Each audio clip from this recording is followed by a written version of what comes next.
Proceed. Please raise your right hands. Do you swear to tell the truth and nothing but the truth in this investigation? Response. All right, thank you. I do. Senator Ping Lacson, the Vice Chair, is recognized to give an opening statement, and thereafter the Minority Leader likewise will wish to make a brief opening statement. Senator Lacson, you have the floor. Thank you, Mr. Senate President. Senate President's Office has filed Senate Resolution Number 475, later co-authored by almost all the members of this present Senate. Ready. After a number of PhilHealth officials, both incumbent or recently resigned, sought our intervention to help them drain the swamp, as American politicians would love to say, when they see the need to root out corruption. And for good reason. PhilHealth is a murky, stinking swamp that many of its good and well-meaning people, from officials to the rank-and-file employees, want drained, not just of some corrupt, but well-entrenched officials who do not seem to run out of malevolent schemes to enrich themselves, but of a deeply rooted mafia-like syndicate that controls the resources of the corporation and habitually manipulate its financial records, that even the Commission on Audit seems helpless in the conduct of the regular audit. If we look closely enough, the story revolves around the same cast of characters, a circle of high-ranking officials who manage to hug their seats despite change of leadership and detailed anomalies that we have already unearthed in the past. Allow me to remind you, distinguished colleagues, Attorney Rodolfo Jojo de Rosario, now Senior Vice President of Legal Sector, had been involved in a myriad of issues as the signatory of the obvious conflict of interest in the lease contract between the Duque-owned Educational and Medical Development Corporation, or EMDC, and PhilHealth for the latter's office building in Region 1. Likewise, as the OIC of the IT Management Department, when the multi-million PhilHealth premium contributions of Accenture Incorporated were allegedly plundered in 2012, and the two successive zero performance ratings of the Governance Commission for GOCC in the legal sector. Dr. Israel Vargas, the Senior Vice President for Health Finance Policy Sector, and Corporate Secretary Jonathan Mangawang, who steered the allegations of PhilHealth Board's grave abuse of discretion by reversing the Court of Appeals' final and executory judgment of Perpetual Soccer Hospital's 3-month suspension and 10,000 peso fine. Dr. Vargas also turned a blind eye on the notorious and untenable policy called All Case Rate, or ACR payment scheme of PhilHealth, which caused PhilHealth massive losses to overpayment and fraud. Mr. Dennis Mas, Senior Vice President for Management Services Sector, was charged by the Ombudsman for his involvement in the POEA fake receipt scam. Mr. Mas also deliberately failed to disclose the undesirable record of the 5 recently promoted PhilHealth personnel, despite their involvement in big-time scams. Just for the last 5 years, Mr. President, 2014 to 2018, as the 2019 report is not yet available on the COA website, I would like to share with you, my distinguished colleagues, the following. As of December 31, 2018, disallowances, 6.64 billion pesos. As of December 31, 2017, disallowances, 6.12 billion pesos. As of December 31, 2016, disallowances, 5.08 billion pesos. As of December 31, 2015, disallowances, 5.02 billion pesos. As of December 31, 2014, disallowances, 3.98 billion pesos. Notice PhilHealth's recurring pattern of violations of auditing rules in terms of suspensions, disallowances, and charges. Today, even in the middle of a global pandemic, PhilHealth continues to face a train of anomalies, this time involving 3 major issues that we are tackling today. 1, PhilHealth's overpriced information and communications technology equipment. 2, manipulation of PhilHealth's financial statements. And 3, the highly irregular implementation of advance payments to healthcare institutions through the interim reimbursement mechanism policy, among other corrupt practices. We dare ask, why would maternity care package providers and freestanding dialysis centers, which do not even cater to COVID-19 patients, receive COVID-19 advance payments from PhilHealth? There, you can see 226 million pesos released to freestanding dialysis centers and 4.7 million pesos released to maternity care package providers. To cite an example, 5 branches of a private freestanding dialysis center named Brown Abitum Dialysis Center Manila recently received a total of 45.176 million pesos in a span of only a few days. Meanwhile, Hospital ng Maynila, a public hospital, despite multiple appeals, has yet to receive its PhilHealth fund reimbursement of a mere 19 million pesos. Suffice it to say, Mr. President, this is the reason why we are gathered here yet again to conduct this inquiry, not only in aid of legislation, but more importantly, in aid of the more than 104 million members and dependents of the PhilHealth, as well as all the taxpayers of this country. A renowned American author, Henry David Thoreau, once wrote, "There are 1,000 hacking at the branches of evil to one striking at the root." That is why we're grateful to people like PhilHealth board member Alejandro Alcabading, former HEA to the PhilHealth President Colonel Etrobal Laborte, and former anti-fraud officer Attorney Thorson Keith, who are with us today, albeit virtually. We vow to help them hack the branches and most compellingly strike at the root of the evil that besets PhilHealth. Thank you, Mr. President. And then Angara, so that for the record. So let us start by recognizing the Vice Chairman, Senator Ping Lacson. You have 10 minutes. Thank you, Mr. President. I'd like to address my questions to Board Member Al Kabading. In your letter to PCEO Morales, dated May 19, 2020, I will quote a portion of your letter. You said, you repeatedly endorsed the IT proposal, not even waiting for the internal audit report ordered by the board. So my question is, can you state before this body yung instances where President and CEO Morales endorsed this flawed, allegedly flawed IT budget proposal? May mga instances ba na siya yung nagtutulak nito? Board Member Kabading? Wala ka-mute.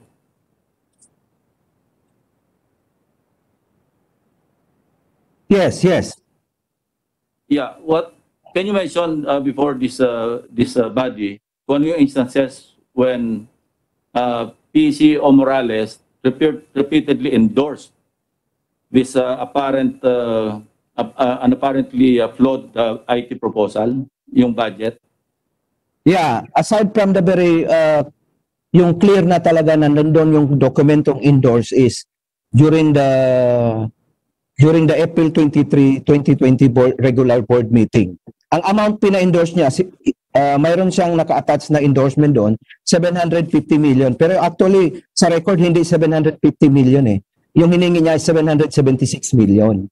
Pero to begin with, December pa lang, dapat kasi kung mag-present ka man ng budget na ganyan, dapat titingnan mo muna ito bago mo isalang sa amin.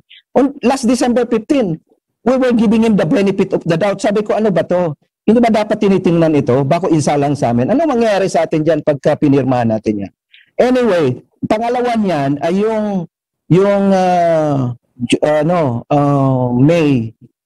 May something, May 9, May something, May 9, because April 23, May 9. Dinagdagan na naman ng 216. Sabi ko, dito na nagkaroon ng heated argument because why are you are trying to set aside the internal audit report pagkatapos ngayon sasabihin mo na unahin mo na yung 216 just because the internal audit report does not mention the item of the 216 million? Yun po, Mr. Senator. And I understand there's also a letter coming from PCO Morales addressed to the board.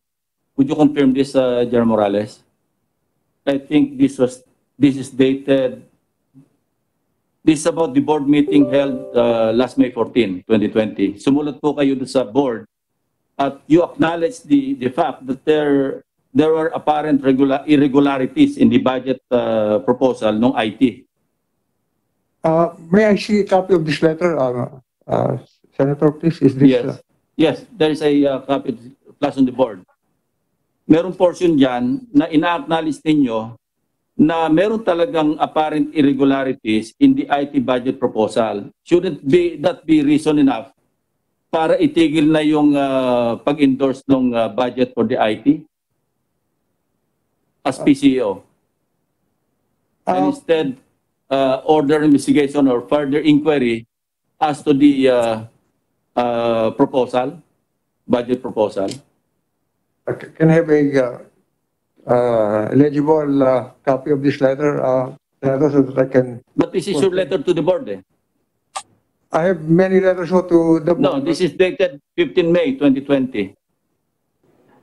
Paki-zoom mo nga yung, paki-highlight yung portion that I just mentioned. Ito, I take particular issue with the proceedings of yesterday's regular board meeting when it was suggested that an IT-related proposal contained provisions that would be disadvantageous to the corporation.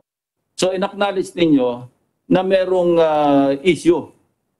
No? Since all submissions to the board are supposed to have management's imprimatur, by extension, management at its head, the PCO was complicit. Parang nagdududa pa kayo, bakit nagbibintangan nyo ba kung complicit dito? Yes, sir, I confirm this was my letter, but it was not to the board. It was to the individual board members. Yeah, ganun din yon. Yes, because in the exchange of that board meeting, it was suggested by some members of the board that management was submitting flawed documents for approval to the board. That is the issue that I took up with the individual board members, not the entire board. I sent this individually. Well, how many board members did you address the letter? Not all the board members. Because marami naman mga ex-officio like the representatives ng DOLE, Opo. different agencies. Opo. So ang nire-refer niyong board, yung mga regular members ng board like sina Dr. Susi, di ba? Opo. Yeah. Yes. Mga nakatanggap kayo ng letter. So, Yes, ang sir. tanong ko, since in-acknowledge naman ninyo na merong issue doon sa budget proposal sa IT, hindi ba dapat hold na muna yun? Pero meron pang subsequent endorsements from 2.1 billion that was rejected by the board. Pumasok pa yung magkano 750.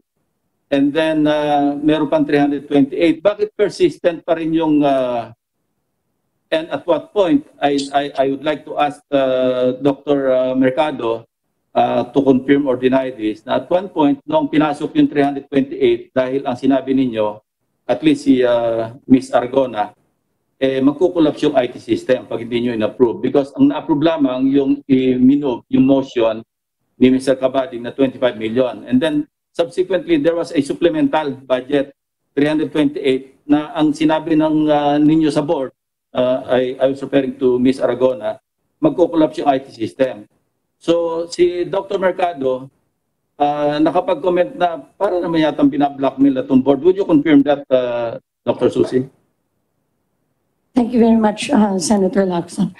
Ang nangyari po kasi dito, noong nilabas pa po, unang nilabas yung budget, katulad po nung sinabi ni board member Al Cabading noong December, kulang po ng justification.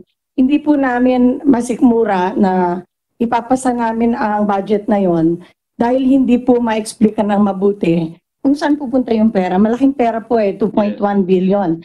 At ako po, bilang public health panelist po ng PhilHealth, excited po ako na may ganong kalaking pera para sa information technology dahil sa trabaho ko po po sa baba, sa grassroots level, tumutulong po ako sa ibang mga LGU tsaka sa ibang mga opisina, nakikita ko na yung pong information technology system po natin ay talagang 20 years behind po tayo. Wala po tayong mga laptop, wala pong mga gamit, hindi po kabit-kabit ang mga sistema.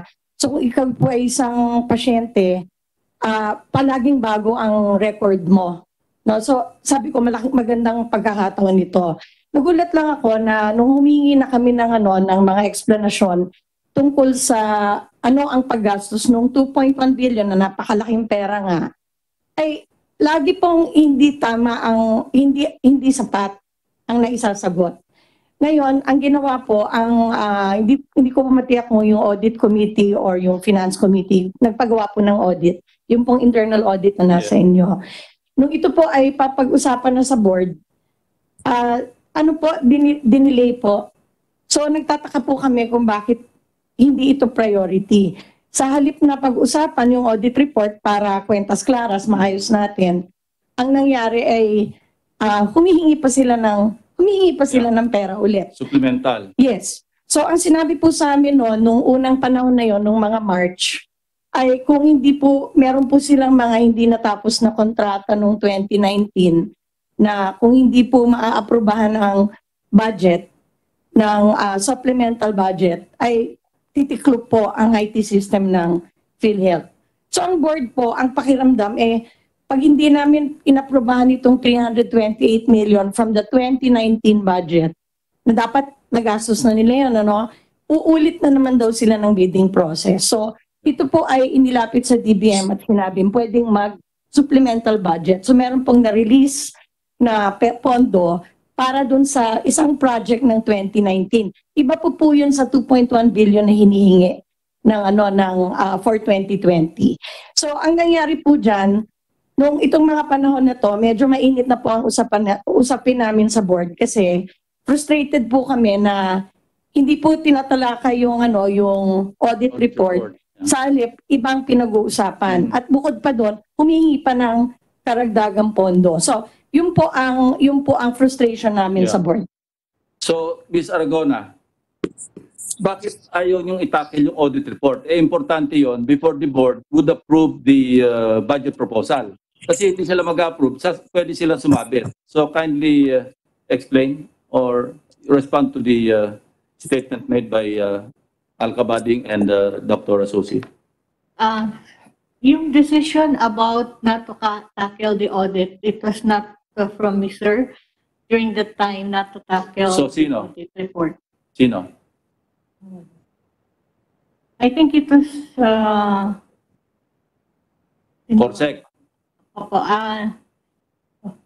sir. Corsec Mangawang. Yeah. Good morning, Mr. Yeah. President and all I'd other like to members of the ask, Senate. Colonel Actually, Labo, there was a letter from the Office of the Chair requesting that the IAG report, which was in the agenda, be referred first to the Audit Committee as a matter of protocol before elevating it to the board. And the Audit Committee agreed to have an Audit Committee the following week after May 14, Anyway. prior to presentation to the board. Yeah, sige. President Morales, would you acknowledge na meron kang duda na pwede may irregularity talaga dito sa budget proposal? No, sir. I don't think Yung sa 2.1 billion? I think it was a matter of explaining fully to the members of the board the details of the IT system. Because information system is very complicated and I know, but let's just simplify matters, Kasi pag nag-usap tayo ng IT, information technology, medyo matatagalan tayo. Hindi natin masyado maintindihan. Anyway, this is not the first time na merong anomalya sa procurement. Case in point, yung last year, yung previous year's procurement of network switches, 74.3 million pesos. Ito yung 24 network switches. Ito yung COA report. Ito, procured ito. Ang sabi ng COA, 24 network switches were verified not utilized and found inside its box at the time of inspection at various selected PROs, etc., etc. non-utilization. And then, here we are, this was procured, 74.3 million, 24 network switches. Kinumpute namin ito, lumalabas, nasa mga, well, 74 million divided by 24. That's an easy computation. And then, nagpo-procure na naman kayo yung 2019 PhilHealth procurement. Network switches, 15 units Cisco Catalyst switches. Ang contract price, 4.8 million pesos. Ayan, 4,814,880 pesos. Ang market price, 939,360. So ang difference, because, and I would like to ask Colonel Laborte, ang lumalabas dito, ang overpriced ninyo, yung ma-incur na losses ng government, kung natuloy ito, because this is an awarded contract, but not procured, kasi napigil, hindi na-implement. As a matter of fact, I think one of the board members, sino yung, kasi napirmahan na ito and then, medyo pinunit yung mga pages na pirmado, kasi alam niya sasabit. Look, 62,000 pesos. Na-presyon ito, yung galing sa unit price ng IAG ICT report do sa ISSP, 441. Yung unit price as per IT clearance from IMS, 420. Yung unit price sa bid price, yung SBAC, sabi lang, nakatipid kami rito kasi 320,000 lang ang bibili namin sa halip na 420. Pero a simple checking, Google lang, doon sa mismong website ng Cisco. And lumalabas, $1,224.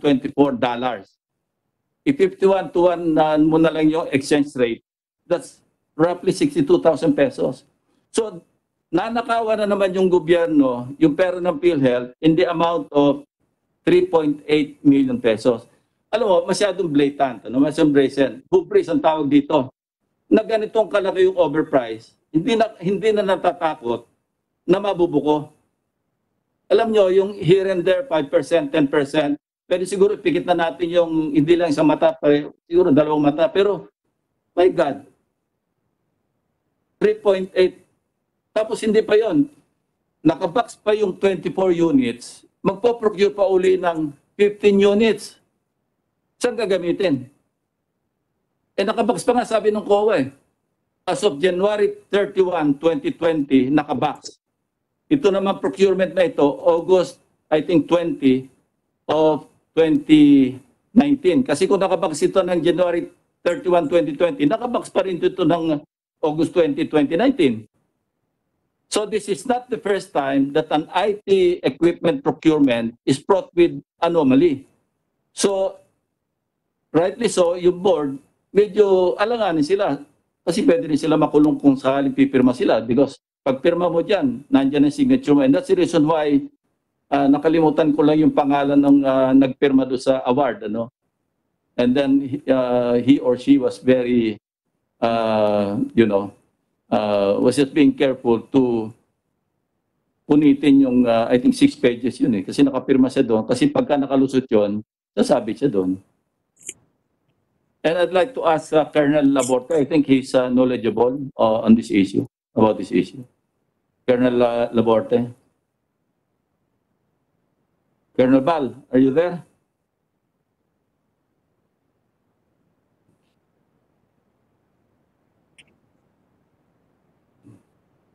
Ngayon, yung 15 units na nabibilin pa ulit, overpriced pa ulit. Yung binili noong 20, I think this was 2018 procurement, yung 24 units, overpriced pa rin yun As I said, pag dinivide mo yung 74.3 million divided by 24 units, magkano yun? 74.3 million divided by 24 units. Attorney Labe, meron ko bang calculator? I want to hear it from you. 24 units, network switches. O 3 million, 3.09 million pesos per unit. Tapos nung kinanbas yung ipoprocure na naman, na meron ng notice of award, lumalabas 62,000. Nasaan na yung kaluluwa ng mga gumagawa nito? Go ahead. Sir, I think yung nire-refer ni BM Kabati kanina sa vision sa board, these were budget proposals. These were not I know. contracts. But i-discuss nyo pa ba yung ganung budget proposal? And I'm referring to this particular item. Opo, opo. This was already awarded. Yes, this is over. Award na ho ito. O, wag na muna, kalimutan na muna natin yung mga budget proposal. Ito, procured, nasa bodega, nakabox. Bibili pa uli ng 15 units, overpriced pa rin, eh nakabox pa nga yung 24 units. Kindly explain because, you know, Sino kayang nag-alam niya? we ourselves cannot understand who would have the heart or the conscience to procure such item or items.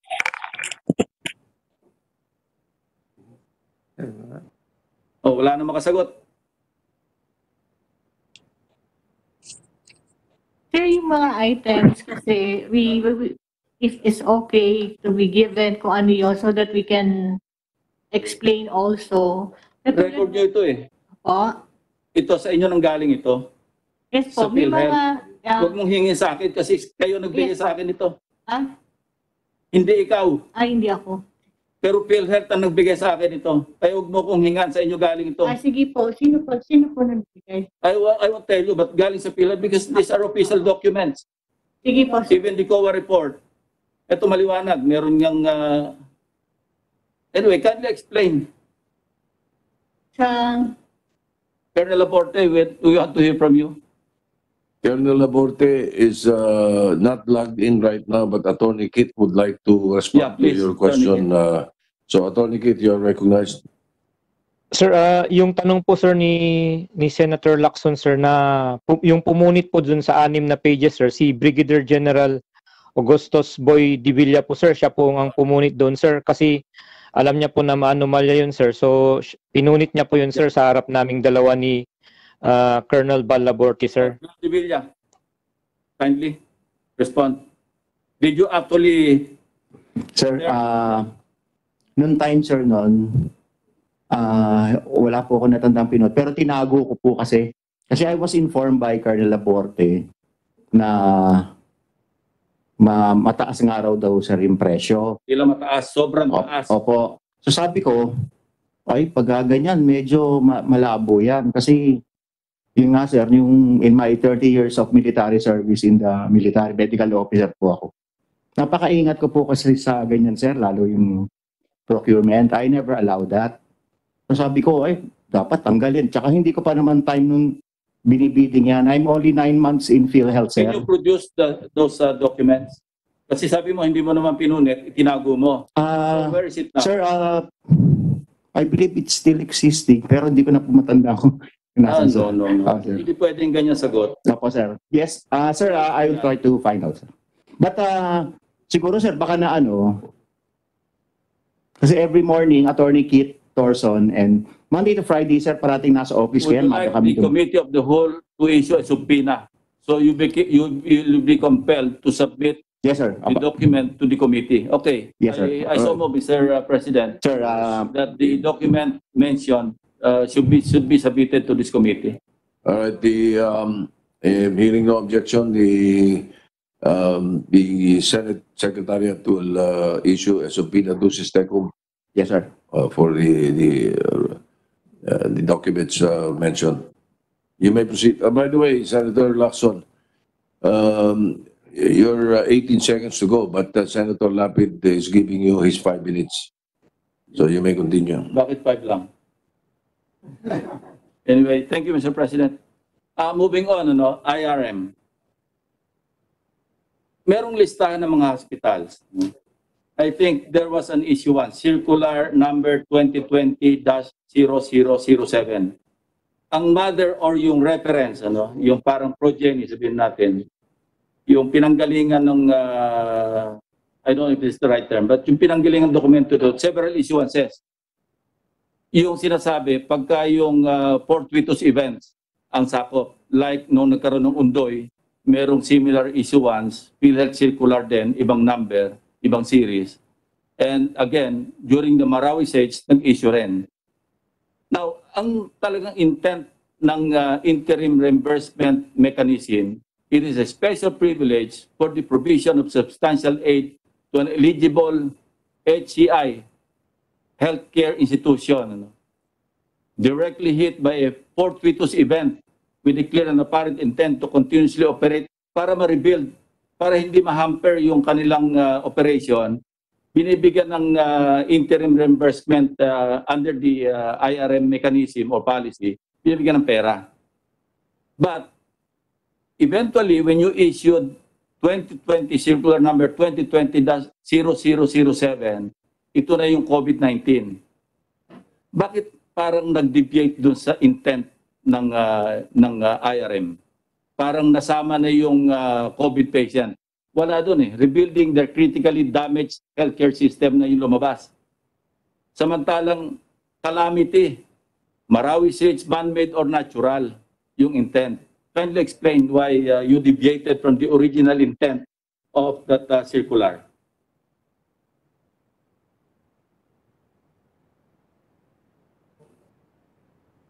Yes, please.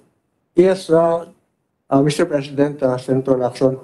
The purpose of the IRM in this case was to respond to the fortuitous event of the COVID-19 pandemic. At that time, and even today, we do not know the extent and the how long and how deep the pandemic is going to hit. So it was a preemptive move to provide the hospitals with funds so that they could respond to the pandemic if and when it happens. So ang fortuitous event po dito, yung pandemic, to keep them operating. Yun po ang... Okay, granting without accepting. Payagan na natin. Nag-deviate na kayo doon sa yung assistance dahil sa fortuitous event. Pumunta na tayo sa COVID-19. Ano ngayon ang basis for the master list? I understand that the master list came from the central office. Did you consult the regional vice presidents? Did you consult the hospitals concerned? May consultation ba or unilateral ito on the part of central office to prepare a master list of hospitals or HCIs, not hospitals alone?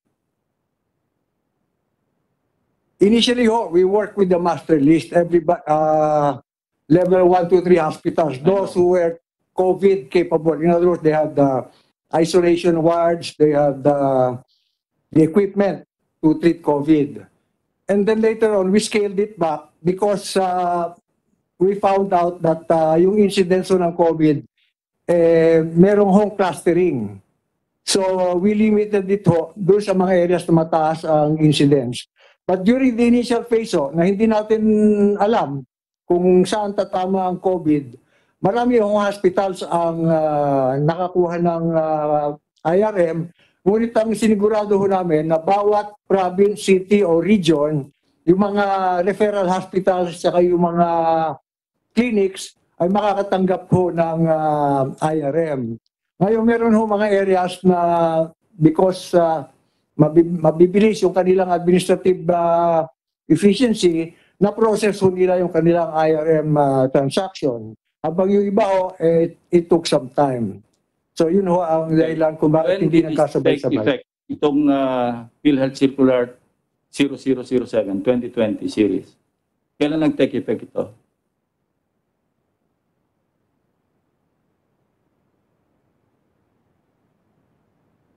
It was issued 20 March 2020. Ang tanong ko, kailan yung effectivity date?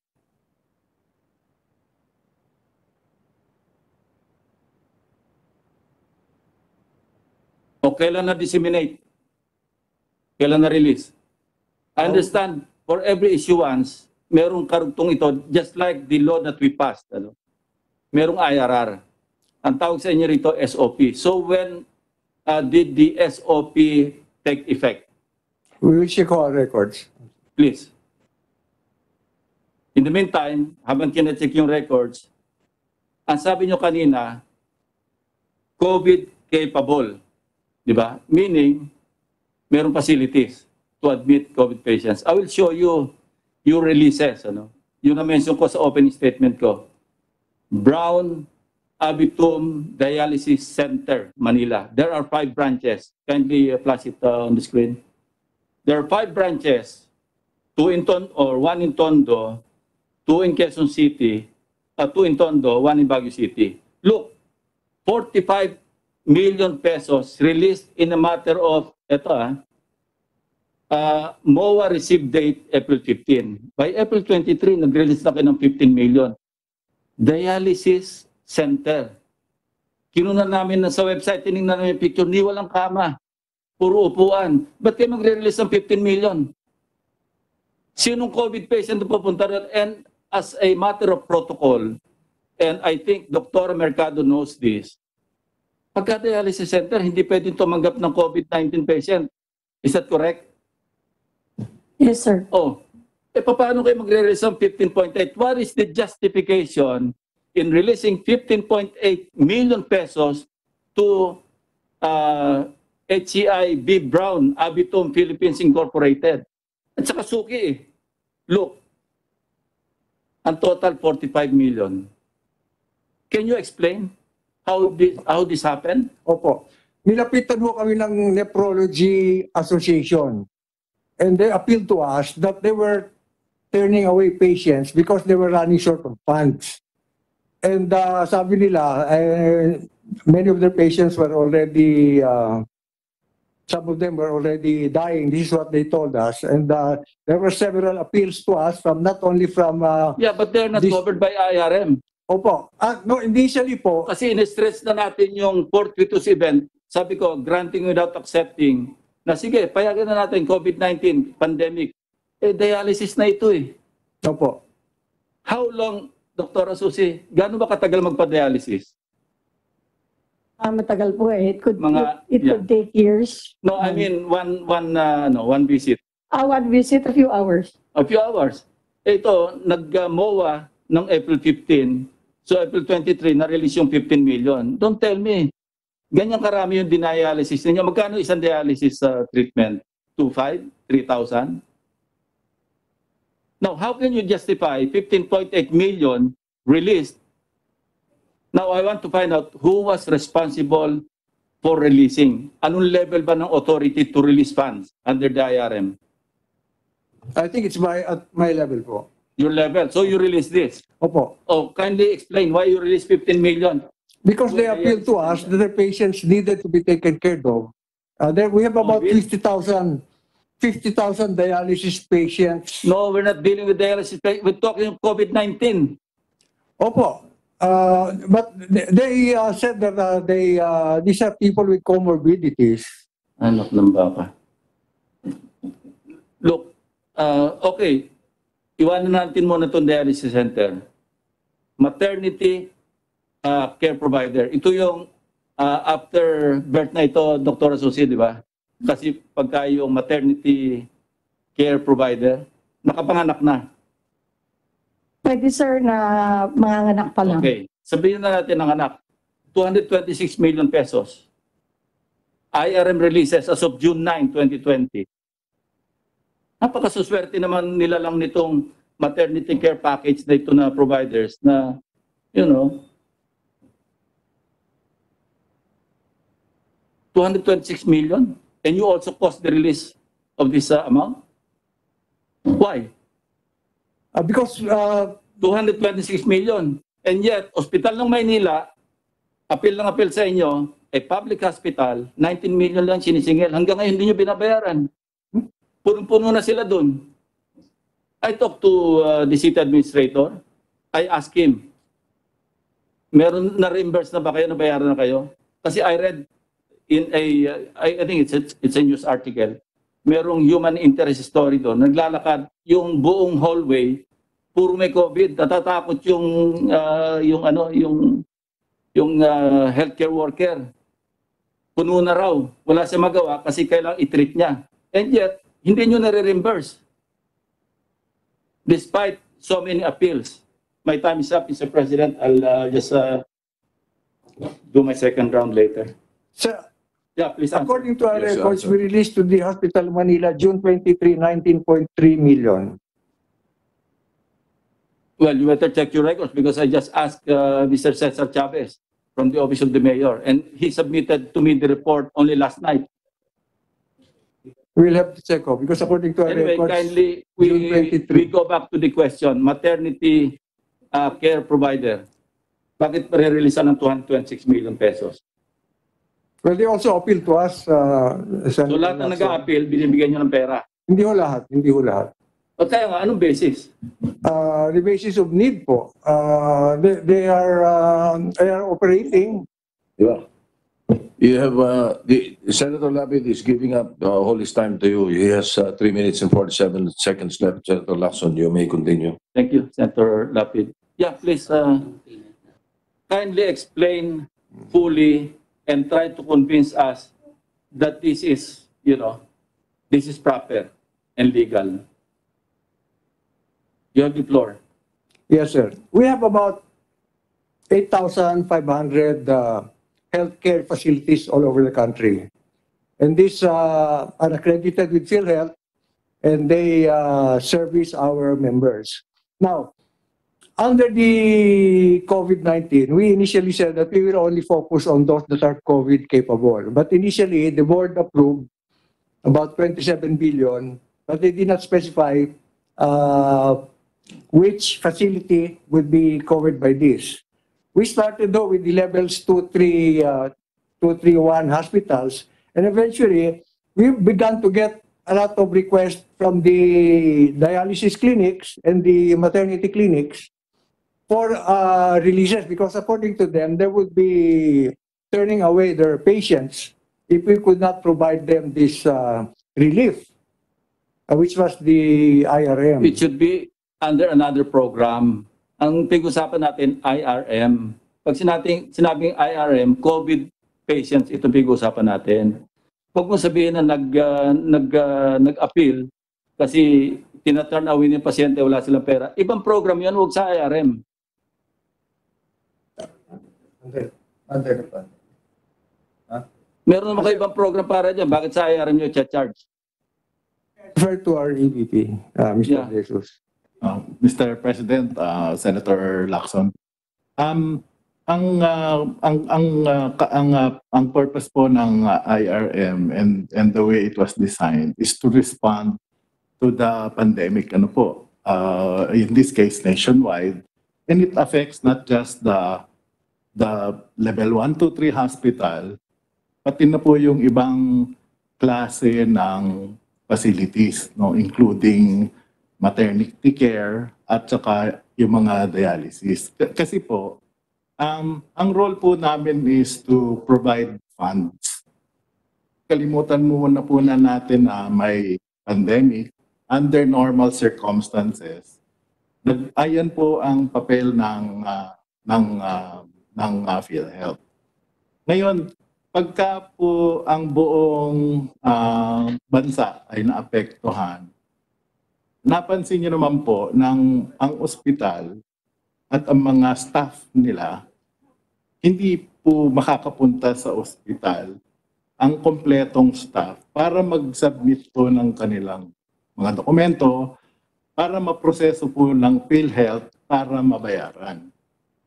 Yun po yung, kinukwento ko lamang po yung cycle. No? Ngayon, ang kwento mo nga, hindi nag-a-adapt kasi IRM pag-uusapan natin COVID. Dapat in-expand yun hanggang dialysis, hanggang sa maternity. Kasi po... abot tayo sa eternity pagka lahat sinama nyo na. Kasi po, lahat po ng yan ay may tuloy-tuloy na pasyente. No, we're dealing with COVID patients. Hindi po. Sa IRM, because this is under the IRM program. Kaya nga tawag na, di ba? Interim reimbursement mechanism. Pumayag na nga ako na, okay, wag na yung calamities, wag na yung man-made, saka yung natural calamities like Ondoy, Marawi. Sabi nyo, sakupin na rin kasi pandemic, parang calamity na rin. Okay. Sabi ko, without accepting, even, sige, granting. Pero in-stretch nyo pa ulit, lumampas pa kayo sa COVID. Well, kasi po nga, ang response ng IRM is to continuously to provide the funds. Kasi po, dahil po sa pandemic, meron din pong mga administrative staff na hindi makakapunta sa kanilang mga lugar para mag-submit po ng claims kung yan po ay sa ospital. Pumunta naman po tayo sa opisina namin. Pagka po skeletal workforce, wala hong staff na magpo-proseso din ng claims. I don't know who will buy your explanation. Yes, Attorney Del, sorry. Thank you, Mr. President. Senator Lacson, sir. Sir, we have the notion that the IRM is only for reimbursement for COVID expenses. Hindi nga reimbursement, advance na nga eh. Opo. So hindi po totoo yun kasi yung liquidation po natin will involve all diseases. And the response of PhilHealth is for the whole pandemic. So this is not an advance payment for COVID patients. This is a financial assistance to all hospitals and healthcare providers that will need help in this time of pandemic. Hindi lang po yung mga hospital na merong COVID, yung apektado ng pandemic, Mr. President, Your Honor. Bakit itong interim reimbursement mechanism nyo, which is IRM, bakit you are saying that this is only sanctioned by Section 3 of Republic Act 11469? Tama? Sir, marami pong legal basis po yan. Kasi yung atin pong charter, RA 7875 as amended, has authorized the PhilHealth Board to determine policies pertaining to provider payment mechanisms. Kung matatandaan po ninyo, yung ating universal healthcare mismo, we are shifting from reimbursement to prospective payment mechanisms, no? At under that charter of PhilHealth, the PhilHealth Board is authorized to issue policies that will efficiently and effectively result to better financing of healthcare services. So in the discussion of the executive committee, I remember vividly, no? General Dibilia asked whether the dialysis centers and other HCIs are affected by the pandemic. So we agreed that dapat kasama po sila kasi yung ating pong mga nagda-dialysis, hindi po sila basta-basta pwedeng pumunta sa mga hospital. Iniiwasan po yung mga hospitals and the dialysis centers and the other standing clinics need support from PhilHealth. Marami nga pong nagsara na dialysis dahil nga po, di ba, hindi na nila matugunan yung kanilang financing. Attorney, Yes, sir. Mr. President. ang IRM talagang pang COVID-19, kaya nga reference binanggit ni Senate President, RA 11469, yung pinasa naming bayanihan. One of the legal basis, Mr. President. But if you will read the board resolutions and the circulars, it does not pertain to the COVID. Kasi sir, kung yung apektado po yung buong healthcare industry. Kaya naubusan ng pera ng PhilHealth kung saan yung ginagastos. Sir, para po yan sa mga hospital, para po yan sa mga miyembro. Meron kayong mga favorite hospitals and HCIs like the D. Brown, Abitum. Imagine. Sir, yung iba, I'm sorry, Mr. President. Ang tagal-tagal nila nag-a-apply, nagre-request ng release ng pondo. Sir, I don't know the details of that, but our regional offices 2 days na kasi. evaluates the proposal. May mga application po yung mga hospitals eh. So, I'm not aware kung meron mga pinapaboran o hindi, but I'm sure that the IRM is designed to help our healthcare system in this time of pandemic, Your Honors. Meron po mga regions na mabilis po mag-respond. Nung nilabas po yung guidelines, nag-apply po kagad yung mga hospital, in-evaluate ng regions, pinoward sa central office. So, nabilis po silang nabigyan ng IRM. Yun po yung... Look, Yes, sir. attorney Opo. yung Quezon City, 2nd District pareho.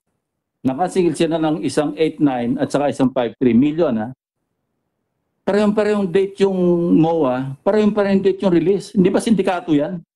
Magaling po yung regional vice president sa NCR. Magaling kayo mag-release ng pondo sa gusto nyo releasan. That's the point. Yes, Dr. Susi. Thank you, Senator Lacson. I just want to say na in the minutes of the board of March 31, we already called attention to management about prioritizing the hospitals and to follow the epidemic. Kasi po nung nag-present po sila, pinakita po nila Area 1, Area 2, Area 3, Area 4 na samantalang nung panahon na yon, malinaw na namamatay na yung mga doktor sa NCR. Meron pong mga hospital na punong-puno na ng nagkakasakit po yung mga health workers. Pero ang napaprioritize kung sino po yung unang makapagbigay ng kontrata.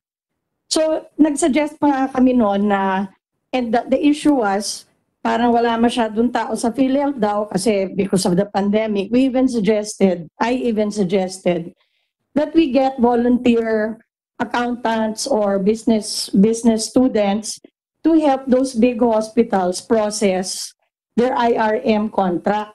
Kasi sa tindi po nung sitwasyon nung panahon na yon, yung pong mga busy na hospital, wala po silang time na gumawa ng kontrata para po dun sa COVID. Pero natandaan ko, in one of the conversations, ang sabi po nila, hindi pa daw magawa yung NCR kasi nga nililista pa lahat ng mga lying in. Which is exactly your point, Mr. Senator. That the point of the IRM was really to support the hospitals that were already imploding because of COVID. So parang ano po lumalabas, meron pa kaming question dito no, na ang una pong mga nabigyan ng pondo ay yung mga nasa Region 8. Now, I cannot verify that because they just denied it. Mr. Renel Limchaco is from Region 8. Yes, sir. Tama ba yun? Nandito ba si Mr. Limchaco? Mr. Senator, Mr. Chair, Yes. Are you from Region 8? magandang umaga po. Yes, sir. I am from Region 8, sir. Yeah, I got it. Can I give some information about what BM Sosi have said, Mr. Senator? Go ahead. Tama po si BM Sosi, Mr. Senator.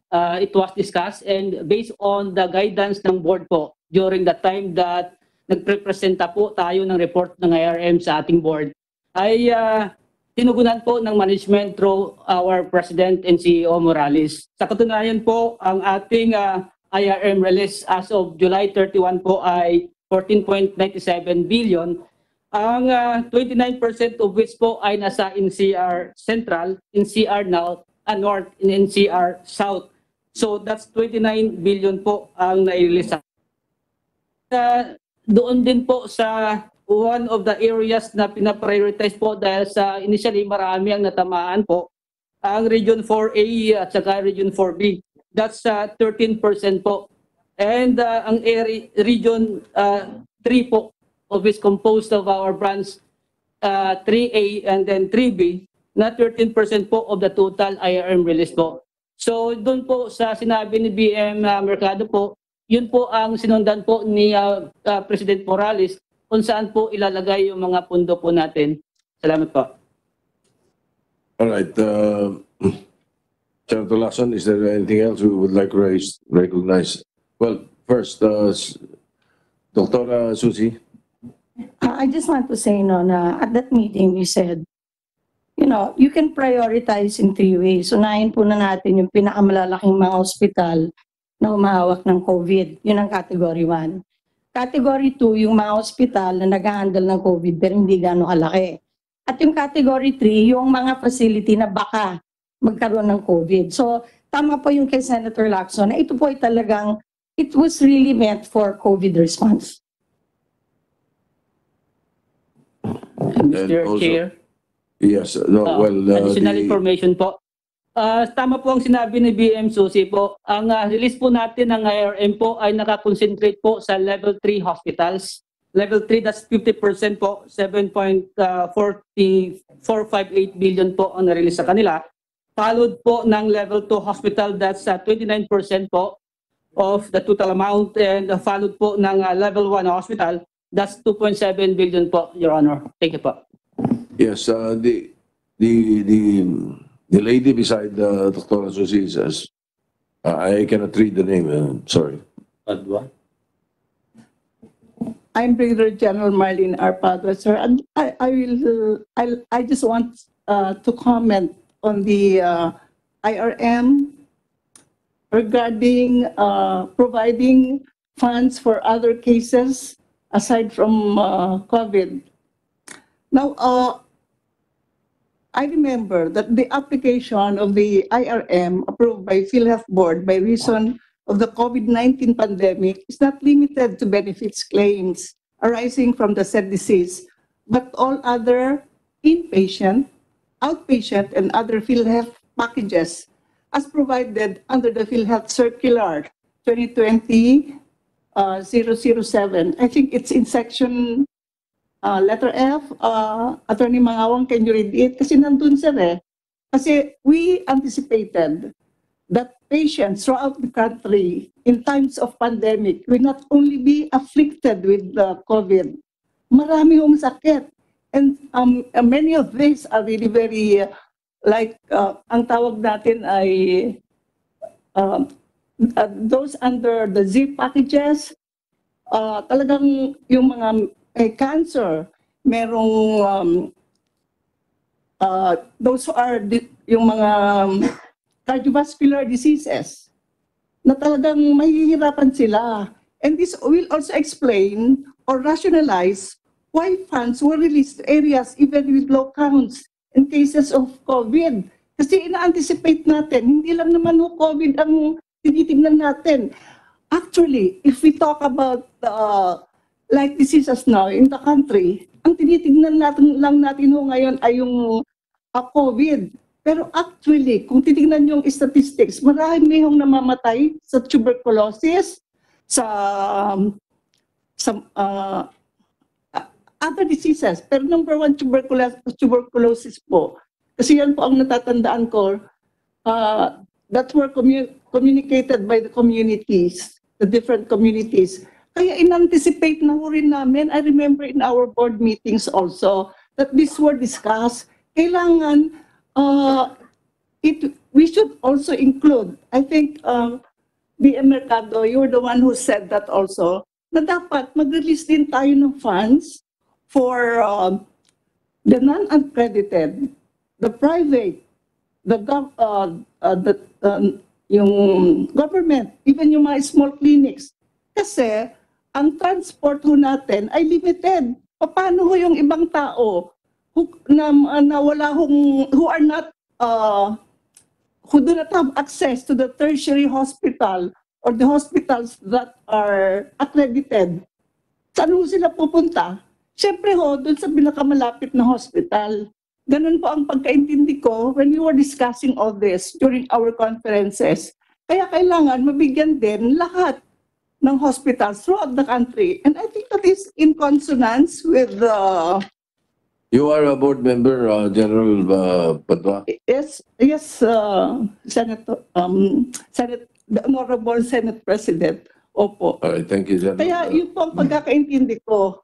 Kaya nabigyan ho lahat, kahit na ho yung hindi accredited, para ho makaresponde kaagad sa mga taong bayan, kahit sa kung saang liblib ng Pilipinas. Natatandaan ko po yun, that was discussed during one of the conferences. Salamat po.